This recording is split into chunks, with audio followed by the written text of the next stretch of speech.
So I'm very excited that we were able to get together in Lecce today, Davide. Thank you. Um, we have known each other for some years, and I've really enjoyed watching your journey. I think we both share a fascination for creating and building things out of nowhere. And I think because probably we have this shared interest and shared passion, I've followed your journey. I'm really interested in having conversations with people. I think it's probably the age I'm at. I'm really interested in hearing about people's journey. And I always have admired people who are living differently. There's so much pressure right now to, well, just the world is fast and crazy and ex- there's a lot of expectations. And I've always said to myself, Bianca, stay on your own path, do your own thing. And I have a teenage daughter, and I'm like, do your own thing, stay on your own path. So when I see people like you who've really been true to this kind of philosophy of live differently, then, I really admire that. So for anyone who doesn't know who you are, please share a little bit about that. Well, first of all, I would say welcome to Salento With Love. Thank you. And for arranging this morning a lovely breakfast here at Palazzo de Noa, which they've been really generous at hosting us up here on this amazing roof terrace. We are in the middle of October, so for anyone who lives in some areas in the north of the world, like you are, Yes. being in the middle of October with these kind of temperatures and on the roof terrace, listening to the water of the pool in the background, is definitely an amazing feeling. Yeah. Now, what you said, I would say thank you very much. What I've learned through being part of a social campaign that started as a result of me loving exploring abandoned buildings and venturing in them, just like I do when I travel around the world and putting myself in danger at times. Yeah. Although my motto is stay safe wherever you are. I realized that there was a little bit more to that, and that has allowed me over the last few years, rather than focusing on saying that I have built something very, very interesting and unique from a business point of view, this journey has allowed me to meet with people like yourself. This has probably been one of the most extraordinary part of my journey, knowing that I have clients, I can call them clients, I can call them friends, I can call them whatever, brothers in some case with some of them, which through this acknowledgement or acknowledgement through YouTube, we've created an incredible bond. This bond has allowed people to change their life. So when you're talking about changing lives, well, I think I've been at the front end of changing the life of tens of people which they would have never contemplated for a second purchasing a property thousands of miles away, and definitely would have never contemplated purchasing a property without ever setting foot here in this part of the world, or in some cases, Italy. And to be able to go through the entire process and owning a property without setting foot here was one of my biggest initial challenges to overcome. And we did that through the services that we offered at Salento With Love. So that's just a little quick start of what I've done over the last sort of 5 to 6 years. What's really interesting about your journey into real estate, and I would say you're improving people's lives in a very nuts and bolts way, because actually when you're relocating or taking a second house somewhere, that's the biggest change. Your environment is the biggest change of all. It's one of the most significant changes. But actually it followed a tale of something else, because you were in the art world, weren't you? Yes, Okay, yes, for share about a little 20 bit. years. I was born in Switzerland, but after a few years, my parents came back to this part of the world where they were from. And at the age of 17, I immigrated to the UK. And after going through probably the initial stages of every Italian young person that has immigrated to the United States or Canada or anywhere else, I kind of found my own path. And in 1999, I purchased a building, and within a year, that building became an amazing gallery. Within a few years, became one of the most extraordinary spaces in London to exhibit art. It was a combination of my passion for architecture that transformed the space into what I believe was and still is an amazing space, but also that allowed me to develop my skills as a talent scouter. So very quickly I realized how embedded in my nature was the idea of spotting things that have a value that goes beyond what people normally see. And this was the result of then creating a portfolio of artists that were represented at GX Gallery for many years. Some of them, they've gone and they've become international stars, and they were practically unknown. Anyone who follows my channel probably saw my last visit to London, where I opened the show from one of these international artists that was, I would say, discovered and scouted by my work. So for me, the idea of searching, finding, exploring opens up in so many different areas. And the way my mind works, it doesn't stop at the exploration process. I need to understand, I need to research, I need to know, and I need to understand the dynamics and the mechanics of something in order to then be able to share that know-how and knowledge with other people. And that happened in the art world, that happened in other fields of business that I've been involved. And I must say it's happening in a big way at the moment on the real estate and construction and redevelopment, refurbishment and restoration of some of the buildings that I get involved. People who start companies from nothing, people who spend so much time, money, and energy developing product and developing people. People and product, you are juggling these glass balls.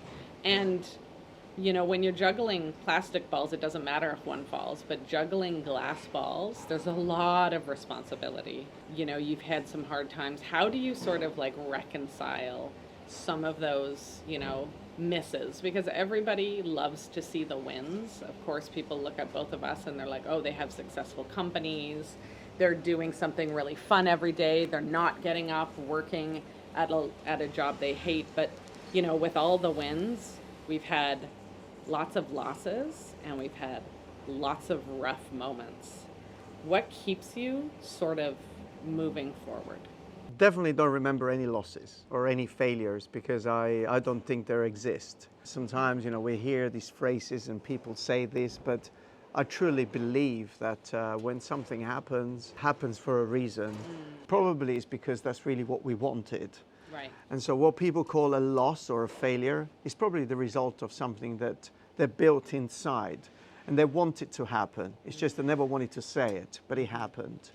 This is a very philosophical approach to life, of course. So for me, when something happens, I sit at a different angle. So just to put it into perspective, you know, if I'm at the airport and my plane gets delayed by a day, or I miss my flight, which has never happened, and I've probably taken several hundred, but I see that as an opportunity. People think I'm crazy sometimes. Sure. I'm so happy when it happens. Sure. Because the first thing I think is that wherever is going to happen at that moment, from that moment on, it's something that I didn't plan, and I don't know what's going to be, what's going to happen, what's going to come.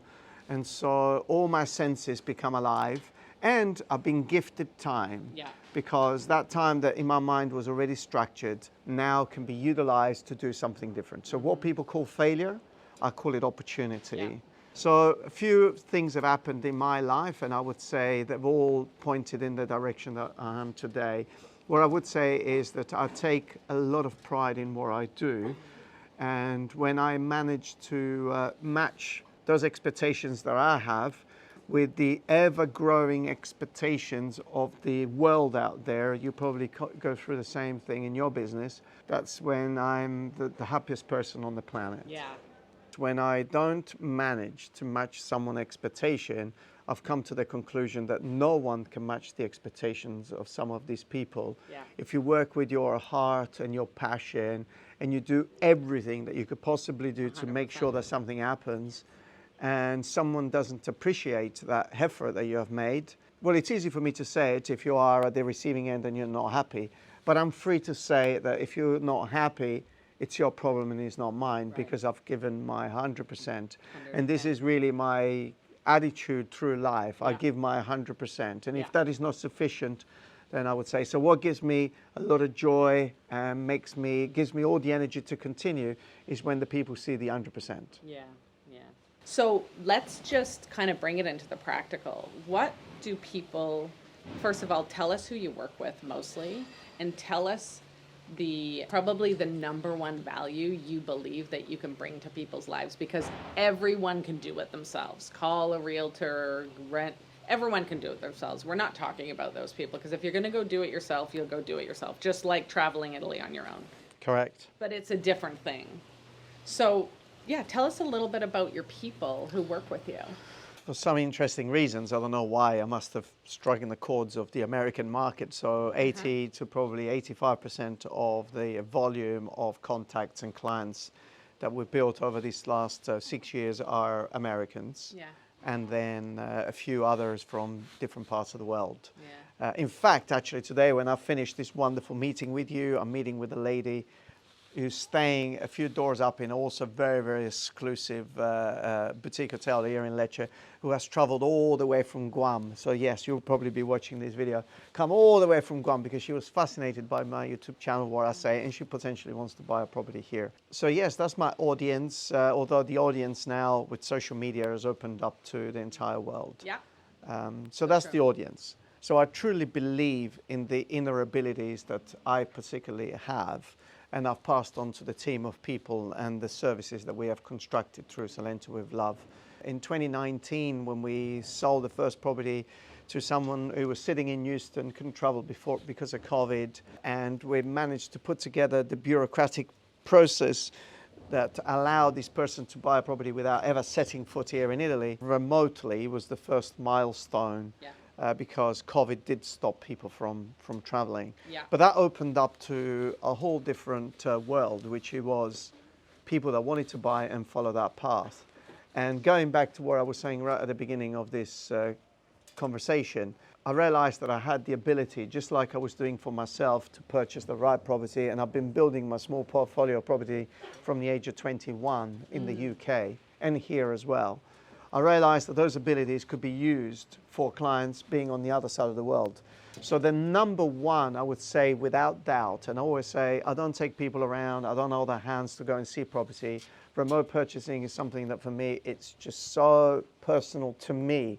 It's like you engaging a financial advisor, but wanting to know all the reasons and all the calculations and all the reasons and the inside out of the company that financial advisor is going. You just have to go along with it. So I don't know what it is, but definitely what I bring to the table, which is, I would say, very rare to find at this level of investment. Yeah. Obviously, if you're investing tens of millions, you pay consultants. Sure. They do a study. They will research the area. They will do all of that. But if you're investing 50,000, 100,000, 200,000, 300,000, those kind of consultants don't exist. What you have is a realtor that just wants to sell you a property. Absolutely. So going back, my number one thing I think that I've created is the ability of making sure that my client is picking up an asset. Yeah. And using these abilities that I have, more than 160 properties have been sold remotely over the last 4 years. And that's a large number. Yeah. To think that these properties were sold to people that didn't know where the area is and where we are. That's insane. 140? High five. About 33 million euros. I mean, The market is changing, and a lot of people feel that they need to do the DIY thing, and so I leave them to do their own thing. Sure. For me, I don't work with anyone, in real estate or bookkeeping or business consulting that doesn't actually have experience with, if they don't walk the walk, I'm not the person for them. It's easy to use. Far too picky. Yeah, I mean, it's easy to use the word asset, but if you don't understand the meaning of an asset. You've had your own assets that you've been building since you're 21. When you have someone who has their own properties, who put their own ass on the line, who put their own money on the line, who put their own risk on the line, yeah, I want to work with those people. Same with my bookkeeper. She's been running companies and not, crash and burning them for 35 years. So even if she works in construction, I'm like, you'll be able to manage a tour company, no problem, because there is past experience. So Yes. to me, that's number one. anybody can say they do anything on the internet, and it's full of that, but actually meeting people and going, what have you personally done? Tell me how you've personally put your own money on the line. That's, to me, what I want to do. What's the lifestyle for somebody who's never been down here? Like, just paint a picture. I mean, first Oh my it God. starts at Bar Keys, right? For a cappuccino. Well, a sort of piece of land which the Romans call Salentum, and now it's become a brand. Salento has become almost a brand. Yeah. Is embedded in the region of Puglia, one of the 20 regions. Life here is amazing because, first of all, this is a very different part of Italy. Yes. Because Italy's got mountains everywhere. The Alps, the Dolomites, the Apennines, the Lattari. It's got mountains everywhere. Yeah. And for that reason, this particular part of Italy is called the Table of Italy. And it's flat. So it's different already for that reason. And because of that reason, in centuries or millennials ago, they started to have towns, and then another town, and another town being flatland. So in the province of Lecce, we have just short of 150 towns, 97 with a mayor and a few little bolt-on one. Now, this is to mention, literally, just to connect to what you were just asking about what it's like living here. Well, it's like living in a huge, gigantic city like London. Yeah. Where people think, oh, wow, London is such a huge place. But London, it's made of loads and loads of villages, which gradually, over the centuries, came together, creating a big city. So for me, stepping out of one town and going to another town because the mozzarella is better in the other town, going to the other town because the butcher shop is better over there. So Italian. Going to the other town. But it's literally 5 minutes. And then we are a peninsula within the peninsula. We are the land of the sunrise and the sunset. Yeah. Or sunset and sunrise, depending in which order you wake up. But it is like a narrow strip of land, 70 kilometers, about 40 miles. So if you're in the middle, within 20, 25 minutes, you can reach the coastline. So we are blessed with the amount of architecture that it's here, that it's been built over thousands of years. Blessed with the amount of culture that it's been filtering through, because for thousands of years, the Arabs, the Middle East stopped here. The Greeks were here, the Romans were here, the Spanish were here. So everyone that came just left a little piece of genetic leftovers, a little bit of DNA. We find that in the language, we find that in the food, we find that in the culture.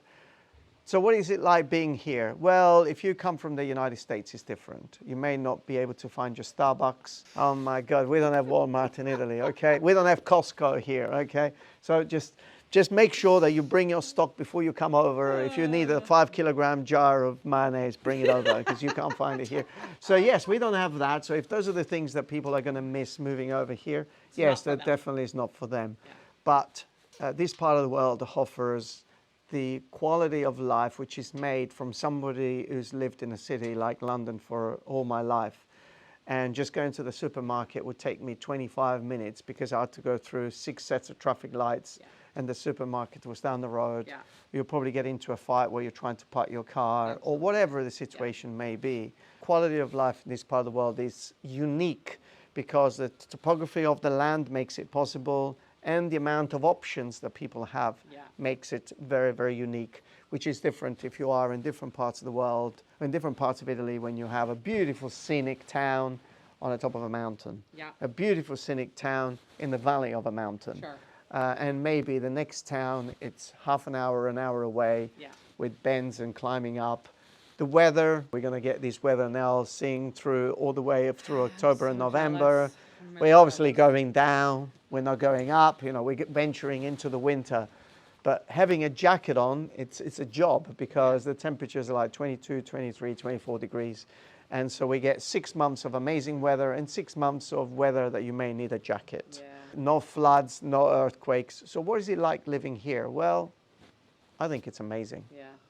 Davide, this has been so much fun. I've so enjoyed our conversation, and Thank you. so Likewise. Enjoy just, the coffee that we had earlier and a couple of days ago, and it just the seeds get planted. So as the seeds get planted and we talk shop between our companies, I hope that other people have seeds planted for them, because that's really what we do here. We are in service of other people. That's the lifestyle we've chosen. That's the career path we've chosen. is to build something that is uniquely us, but also help people along the way, because we have great joy from that. So if someone wants to find you, where can they look for you? Well, if the video is published on my YouTube channel, they've already found me. Yeah. If it's published on your channel, look for Salento With Love. You don't have to look too far, just Salento With Love in Google, or Davide Mengoli may brings you a lot of history of my background in the art world, but Salento With Love is the name of the company. Thank you. Thank you so much for our Thank you. conversation today. I hope you've enjoyed it. Subscribe to the channel, leave your comments, which are very, very important. And until the next video comes out, do the most important thing, which is stay safe wherever you are.